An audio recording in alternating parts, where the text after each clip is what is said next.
ಇವರ ಕಟ್ಟಿಗೆ ಒಳಗಾಗುವವ ನಾನಲ್ಲ ಎನ್ನುವುದನ್ನು ತೋರಿಸಿಕೊಟ್ಟಿದ್ದೇನೆ. ಹಸ್ತಿನೆಯ ರಾಜಚಾವಡಿಯಲ್ಲಿದ್ದಂತಹ ಅನೇಕರು ನಾನೇನು ನಾನೆಷ್ಟು ಎನ್ನುವುದನ್ನು ತಮ್ಮದಾದಂತಹ ದಿವ್ಯ ದೃಷ್ಟಿಯಿಂದಲೇ ಕಂಡವರಿದ್ದಾರೆ, ಭವ್ಯ ದೃಷ್ಟಿಯಿಂದಲೂ ಕಂಡವರಿದ್ದಾರೆ. ಕಣ್ಣಿಲ್ಲದ ನಿನ್ನ ಅಪ್ಪನಿಗೂ ಆ ಕ್ಷಣಕ್ಕೆ ಕಣ್ಣು ತುಂಬಿ ಬಂದು ಕಂಡವನಿದ್ದಾನೆ. ನಿನಗೆ ನಾನು ಅಂತಲ್ಲ, ಅನೇಕ ಜ್ಞಾನಿಗಳು ಕೂಡ ಬೋಧಿಸಿದ್ದುಂಟು, ಅನೇಕ ಕಥನಗಳನ್ನು ಹೇಳಿದ್ದಾರೆ. ಭಾರ್ಗವರಾಮರಂತವರು ಈ ಲೋಕದಲ್ಲಿದ್ದಂತಹ ದುಷ್ಟಕ್ಷತ್ರಿಯರ ಶಿರಚ್ಛೇದನ ಮಾಡಿದವರು, 21 ಬಾರಿ ಭೂಪ್ರದಕ್ಷಿಣೆ ಮಾಡಿ ದುಷ್ಟಕ್ಷತ್ರಿಯರನ್ನು ಸಂಹಾರ ಮಾಡಿ ಯುದ್ಧ ಬೇಕು ಅಂತ ಹೇಳಿದವರಿಗೆಲ್ಲ ಅಲ್ಲ, ತಾನಾಗಿ ಯುದ್ಧವನ್ನು ಬಯಸಿ ಹೋಗಿ ಅವರ ಮನೆ ಅಂಗಳದಲ್ಲಿ ಅವರ ತಲೆ ಸವರಿದಂತಹ ಭಾರ್ಗವರಾಮರು ಬಂದು ಹೇಳ್ತಾ ಇದ್ದಾರೆ, ಈ ಯುದ್ಧ ಸಲ್ಲದು, ಭೂಮಿಯಲ್ಲಿ ಮಹಾ ಕ್ಷಾಮ ನಿರ್ಮಾಣ ಮಾಡುವುದಕ್ಕೆ ಇದ್ದಂತಹ ಭಾವನೆ ನಿನ್ನದ್ದು. ಮಾತ್ರ ಅಲ್ಲ, ಈ ವಂಶ ಉದ್ಧರಣಕ್ಕಾಗಿ ತನ್ನ ಮಗಳಾದಂತಹ ಹೆಣ್ಣನ್ನೇ ಕೊಟ್ಟು ಈ ವಂಶ ವರ್ಧಿಸುವುದಕ್ಕೆ ಕಾರಣರಾದಂತಹ ಶಕುಂತಲೆಯ ತಂದೆಯಾದಂತಹ ಹನುಮ ಮಹರ್ಷಿಗಳು ಕೂಡ ಇದೇ ಸಭೆಯಲ್ಲಿ ನನ್ನೊಂದಿಗೆ ಬಂದವರು ನಿನಗೆ ಉಪದೇಶವನ್ನು ಮಾಡಿದವರಿದ್ದಾರೆ. ಸುಯೋಧನ, ನಾನು ಹೇಳುತ್ತೇನೆ, ಸಾಮ ಎಂಬುದು ರಾಜನೀತಿಗೆ ತಾಮನೋಹರ ರೂಪ, ಬದುಕುವ ಭೂಮಿಪಾಲರ ಅನಂತ ವಿಭವಕ್ಕೆ ಬೀಜ ಮಂತ್ರವಿದು. ಸಾಮ ತಪ್ಪಿದ ಬಳಿಕ ನೀತಿ ವಿರಾಮವಾಗದೆ ಬಿಡದು. ದಂಡದ ಸೀಮೆ ಎಂಬುದು ಉಪಾಯದಲ್ಲಿ ಸಾಮಾನ್ಯವಾದದ್ದು. ಏನು ವಿರಾಟ, ಏನು ದೃಪದ, ಎಲ್ಲಿಂದಲೋ ಈ ನಿಮ್ಮ ಚಂದ್ರ ವಂಶದ ಕುರಿತು ವೈರ ಭಾವ ತಳೆದು ತಮ್ಮದ್ದೇ ಆದ ಸೀಮೆಯಲ್ಲಿ ಬದುಕಿ ಬಾಳಿ ಇಷ್ಟರವರೆಗೆ ಬಂದಿದ್ದಾರೆ. ಕುರುಪಾಂಚಾಲರ ವೈರ ಎನ್ನುವುದು ಗುಪ್ತಗಾಮಿನಿಯಾಗಿಯೇ ಹರಿದು ಬಂದಿದೆ. ಅಂತಹ ಪಾಂಚಾಲರೇ ಪಾಂಡವರೊಂದಿಗೆ ಇದ್ದಾರೆ, ತಮ್ಮ ಮಗಳನ್ನು ಕೊಟ್ಟಿದ್ದಾರೆ. ಮಾತ್ರ ಅಲ್ಲ, ಸಂಬಂಧವನ್ನು ಮತ್ತೂ ಭದ್ರವಾಗಿ ಬೆಸೆದುಕೊಂಡವರಿದ್ದಾರೆ.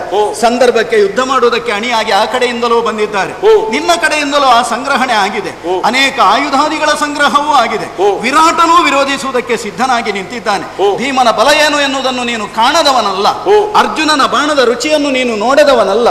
ಇನ್ನೂ ಹೇಳುತ್ತೇನೆ, ಆ ಗಂಧರ್ವರಿಂದ ನೀನು ಸೋತ ಕಾಲಕ್ಕೆ ಅವರಿಂದ ಬಂಧಿಯಾದಂತಹ ನಿನ್ನನ್ನು ಬಂಧ ಮುಕ್ತಿಗೊಳಿಸುವಲ್ಲಿ ಆ ಭೀಮಪಾರ್ಥರೇ ಮುಂದೆ ಬಂದಿದ್ದರು.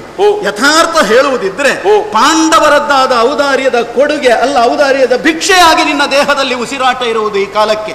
ಅವರು ಕೊಡದೇ ಇದ್ರೆ ಎಲ್ಲಿಯೋ ಯಾರದ್ದೋ ಸೆರೆಮನೆಯಲ್ಲಿ ಕೊಳೆಯಬೇಕಾಗಿತ್ತು ನೀನು. ಅಂತಹ ಕೊಡುಗೆಯನ್ನೇ ಪಾಂಡವರು ಕೊಟ್ಟಿದ್ದಾರೆ. ಪ್ರಬಲರಿದ್ದಾರೆ. ಯಮಜ ನಿನಗೊಳ್ಳಿದನು, ಭೀಮನ ತಮದ ನುಡಿ ಹಿಂಗಿ ಹೋಗುತ್ತದೆ. ಅರ್ಜುನನೂ ದ್ವೇಷ ಭಾವವನ್ನು ಮರೆತು ಬಿಡುತ್ತಾನೆ, ದ್ರೌಪದಿಯೂ ದ್ವೇಷ ಭಾವವನ್ನು ಇನ್ನೂ ಮರೆತು ಬಿಡುತ್ತಾಳೆ. ನೀನಿಷ್ಟನ್ನು ಕೊಟ್ಟರೆ 5 ಗ್ರಾಮ ಕೊಟ್ಟರೂ ಮರೆತು ಬಿಡುತ್ತಾಳೆ. ಇಷ್ಟರವರೆಗೆ ಬಿಚ್ಚಿದಂತಹ ಕಬರಿಯನ್ನು ಮತ್ತೆ ಕಟ್ಟಿಕೊಳ್ಳುತ್ತಾಳೆ. ವೈರದ ಭಾವ ಉಳಿಯುವುದಕ್ಕೆ ಅವಕಾಶವನ್ನೇ ಕೊಡುವುದಿಲ್ಲ. ನೀನು ಒಂದು ಕ್ಷಣ ಯೋಚನೆ ಮಾಡು ಕೌರವ, ಕೇವಲ ಪಾಂಡವ ದ್ವೇಷಿಯಾಗಿ ಕೃಷ್ಣನನ್ನು ಬಂಧಿಸುವಂತಹ ಕೌರವನಾಗಿ ಅಲ್ಲ, ನಡೆಯಬಹುದಾದಂತಹ ಈ ಸಂಗ್ರಾಮದ ಭಾವಿ ಚಿತ್ರಣವನ್ನು ಕಲ್ಪಿಸಿ ನೋಡು. ಈ ಭೂಮಂಡಲದಲ್ಲಿರುವಂತಹ ಅರಸರೆಲ್ಲ ಬಂದು ಒಗ್ಗೂಡಿ ಒಂದು ಕುರುಕ್ಷೇತ್ರದಂತಹ ಯುದ್ಧ ಭೂಮಿಯಲ್ಲಿ ವಿಶಸನ ಕ್ಷೇತ್ರವೆಂದೇ ಪ್ರಖ್ಯಾತಿಯನ್ನು ಪಡೆದಲ್ಲಿ ಅದೇ ವೃತ್ತಿಯನ್ನು ಎಲ್ಲವರು ಮಾಡುವುದರ ಪರಿಣಾಮ ಏನಾಗುತ್ತದೆ? ಎಲ್ಲಾ ಕಡೆಯಲ್ಲೂ ಹೆಣದ ರಾಶಿ ಬೀಳುತ್ತದೆ. ಸುಮಂಗಳಿ ಸ್ತ್ರೀಯರು ಹರಿದಾಡುವಂತಹ ಮಂಗಲವತಿಯರ ನಡೆದಾಡುವಂತಹ ಭೂಮಿಯೆಲ್ಲವೂ ಅಮಂಗಲದಿಂದ ತುಂಬಿ ಹೋಗುತ್ತದೆ. ಅಲ್ಲಿ ಇಲ್ಲಿಂತಲ್ಲ, ಎಲ್ಲಾ ಕಡೆಯಲ್ಲೂ ಎಲ್ಲಾ ಹೆಣ್ಮಕ್ಕಳು ವಿಧವೆಯರಾಗುತ್ತಾರೆ.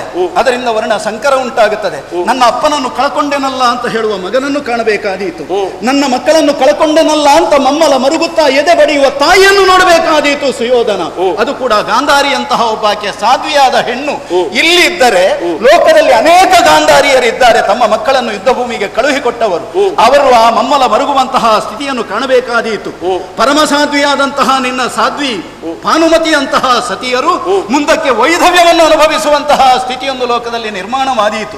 ಆ ದೃಶ್ಯವನ್ನು ನೀನೊಮ್ಮೆ ಕಲ್ಪಿಸಿ ನೋಡು.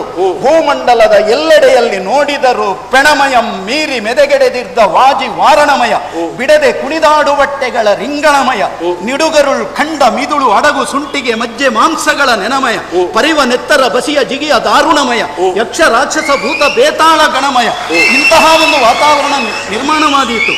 ಕೆಡೆದ ಒಡಲ ಸೀಳಿಂದ, ಕಡಿ ಒಡೆದ ತೋಳಿಂದ, ನೆಣಮಸೆಯ ಜೋಡಿಂದ, ತೊಡೆಮಡದ ತುಂಡಿಂದ, ಬಿಡುಮಿದುಳ ತುಂಡದಿಂ ರುಂಡದಿಂ ಮುಂಡದಿಂದ, ಅಡಗುಗಳ ತಿರುಳಿಂದ, ನಿಡುನರದ ಕರುಳಿಂದ, ಕಡಲಿಡುವ ನೆತ್ತರಿಂ, ಎಡೆಬಿಡದೆ ಸತ್ತರಿಂ, ಇಡಿದಿರ್ಪ ಆರಣದ ಓರಣದ ಮಾರಣದ ಕಾರಣದ ಪೂರಣವಾದೀತು ಸುಯೋಧನ. ಎಚ್ಚರಿಸಿ ಹೇಳ್ತಾ ಇದ್ದೇನೆ. ಆದ್ದರಿಂದ ಪಾತಕಿ ಆಗಬೇಡ. ಎಲ್ಲವೋ ಪಾತಕಿ, ಬರಿದೇ ಸಾಯದಿರು. ಕೊಡುವುದಿಲ್ಲ ಅಂತ ಹೇಳುವುದಕ್ಕೊಂದು ಸರಿಯಾದ ಕಾರಣ ಉಂಟು. ದಾಯಭಾಗಕ್ಕೆ ಇದ್ದದ್ದು ಅರ್ಧ ರಾಜ್ಯ, ಅದನ್ನು ನೀನು ಒಪ್ಪಿಯೇ ಕೊಟ್ಟದ್ದು ಮಾತ್ರ ಅಲ್ಲ, ಎಷ್ಟೋ ಸಮಯದವರೆಗೆ ಅವರ ಅನುಭವಿಸಿದ್ದಾರೆ. ಅದು ಅವರದ್ದು ಅಂತ ತಿಳಿದು ಅವ ಒತ್ತೆ ಇಟ್ಟಾಗ ನೀನು ಅದನ್ನು ಸ್ವೀಕರಿಸಿದ್ದಿ. ನಿನ್ನಪ್ಪಯ್ಯ ಅದನ್ನು ಹಿಂದೆ ಕೊಟ್ಟಿದ್ದಾರೆ. ಕೊಟ್ಟ ಮೇಲೆ ಅವರು ಸ್ವೀಕರಿಸುವುದಕ್ಕೆ ನೀನು ಬಿಡ್ಲಿಲ್ಲ. ಮರುದ್ಯೂತ ನಡೆದಿದೆ. ಆದ್ರಿಂದ ಅರ್ಧ ರಾಜ್ಯ ಅವರದ್ದು ಎನ್ನುವುದರಲ್ಲಿ ಯಾವ ಸಂದೇಹವನ್ನು ಪಡುವಂತಹ ಪ್ರಶ್ನೆ ಇಲ್ಲ. ಆದ್ರೂ ನೀನು ಬಿಟ್ಟುಕೊಡುವುದಿಲ್ಲ ಯಾಕೆ ಎನ್ನುವುದಕ್ಕೆ ಸಿಗುವಂತಹ ಉತ್ತರ ಏನು? ಬರಿದೇ ಸಾಯುವುದಕ್ಕೆ ಸಿದ್ಧನಾಗಿದ್ದಿ, ಕಾರಣ ಇಲ್ಲ.